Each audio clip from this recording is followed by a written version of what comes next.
Cobra Kai, never say die. The whole reason these kids got into trouble was because of us. We can't let them suffer because of our issues. The only way to end this is by working together. So, what do you say? Cobra Kai is, of course, the Karate Kid TV series. If you haven't seen my review of seasons 1 and 2 of Cobra Kai, they should be down in the comments below, so I recommend checking that out before you watch my review of season 3. So season 3 of Cobra Kai picks up 2 weeks, roughly, after the events of the finale of season 2.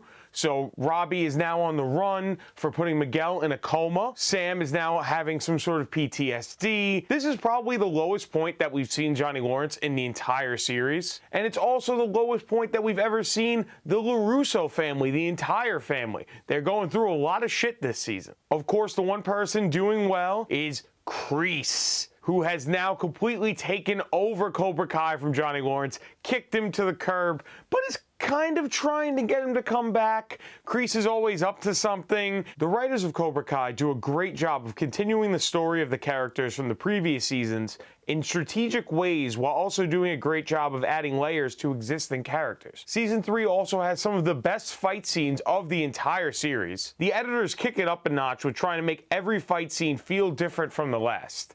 There's a lot of different fight scenes, and a big thing with a lot of shows that are very action-based, they can get very formulaic, and a lot of the fights can just feel like, oh, I've seen this 1,000 times throughout the season. I really don't think that you have that effect here in Cobra Kai. They do a lot when it comes to the settings of the fights, the characters in the fight, the way that they're fighting. They also do a good job of having fully fleshed out characters that fight differently depending on who they're fighting. It's not just, oh, Power Rangers show up, they're fighting putties, they always fight the exact same way. Hulk may fight against somebody different in one way than he does another. Same with Miguel, Sam, Robbie, and you see that throughout the series. A lot of these characters are going through a very critical moment in their lives, and I think the writers do a great job of expressing that on the screen. One of the biggest highlights of the season to me is when Daniel LaRusso goes back to Japan, and he kind of goes over a lot of the events from the second Karate Kid movie. So we now have elements from Karate Kid 2. They bring back Chozen, who was the villain of Karate Kid 2. And they have a really nice, really interesting development that goes on between them, which is one of the highlights of the season to me. Billy Zabka kind of takes a little bit of a back seat in this compared to seasons 1 and 2, but he's still a very main focus, and I love his arc of trying to help himself and Miguel while also coming to grips with all the things that he's done throughout the past 2 seasons. Another thing this show does impressively well is bring back characters that you didn't see in season 2.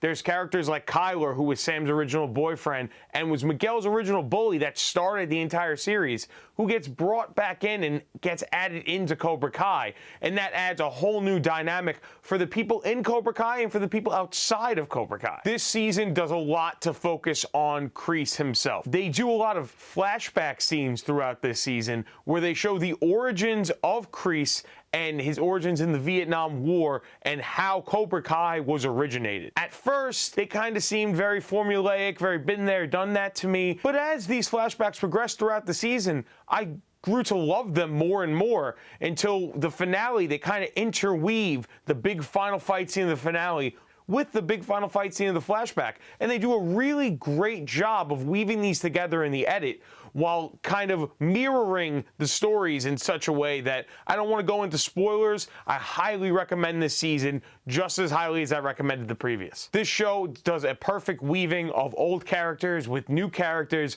bringing them together. This show is almost Star Wars with karate. If you want to see a full video on that, sound off in the comments below. I'm really happy this show moved to Netflix as it used to be on YouTube. This season, I believe, was made for YouTube and was kind of just held as like a bargaining chip to sell Netflix. Of, hey, we have 2 seasons that have been released, you can have them. And we have 1 season that's not been released, and that can be your exclusive. They already commissioned a season 4, so I'm very excited to see what Netflix does with this show because I know it's one of their highest rated series, and I absolutely love Cobra Kai. I highly recommend it. I'm not going to give a rating. Just watch Cobra Kai. It is the perfect answer to the 2021 blues. Cobra Kai is an excellent series, and I highly recommend everyone watches it. All right, guys, that's my review. Please make sure to subscribe. Please make sure to follow us on all social media, YouTube, Facebook, Instagram. Put in the comments below what other shows you'd like to see me review, what other kind of videos you'd like to see from Let Me Be Critic, and we'll see you next time for another video.